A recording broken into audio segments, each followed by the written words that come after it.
राधे राधे प्यारे भक्तों, सज्जनों, आज हम एक बहुत ही महत्वपूर्ण विषय पर मनन करेंगे।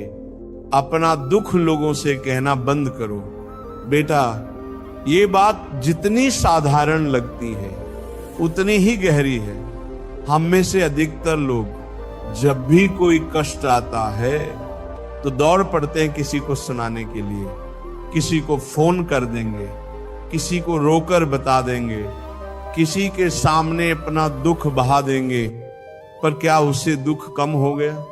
नहीं, बल्कि मन और भारी हो गया। भक्तों, संत कहते हैं, जिसने दुख सहकर प्रभु का स्मरण किया वही सच्चा साधक हुआ, और जिसने दुख को दुनियादारी की बातचीत में उड़ेल दिया वह कभी भी उस अमूल्य आत्मल को प्राप्त नहीं कर पाया।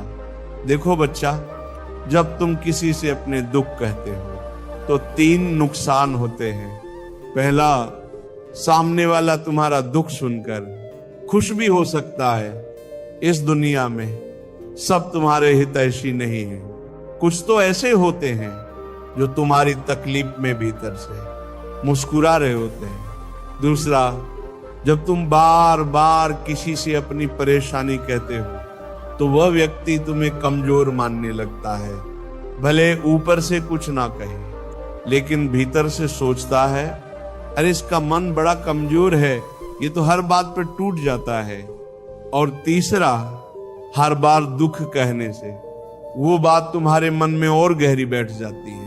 तुम्हें लगेगा कि कह देने से हल्का हो गया, पर सच्चाई ये है कि बार बार बोलने से वो पीड़ा स्थायी रूप से तुम्हारी चेतना में बस जाती है। संत तुकाराम जी महाराज कहते थे, जब मन दुखी हो तो उसे नाम में समर्पित कर दो। बोलने से हल्का नहीं होगा, रोने से नहीं बुझेगा, केवल राम नाम से ही शांति मिलेगी। अब मैं तुम्हें एक सच्ची घटना सुनाता हूं। एक गांव में एक वृद्ध भजनानंदी रहते थे। उनका नाम था हरिदास जी। घर में कठिन स्थिति थी। बेटे उन्हें ताने मारते थे, बहू तिरस्कार करती थी, और पोता पानी तक नहीं पूछता था।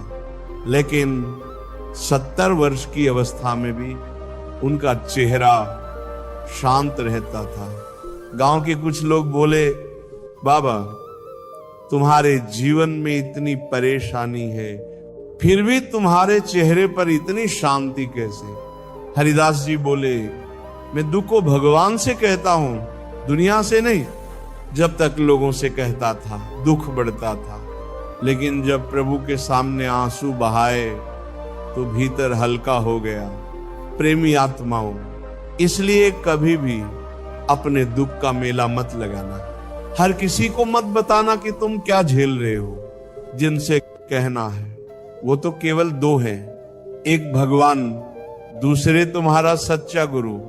बाकी सबसे कहना अपने ही दुख का व्यापार करना है। एक साधक ने एक बार पूछा, महाराज अगर मन में दुख हो और कोई सुनने वाला ना हो तो क्या करें? महाराज जी ने कहा,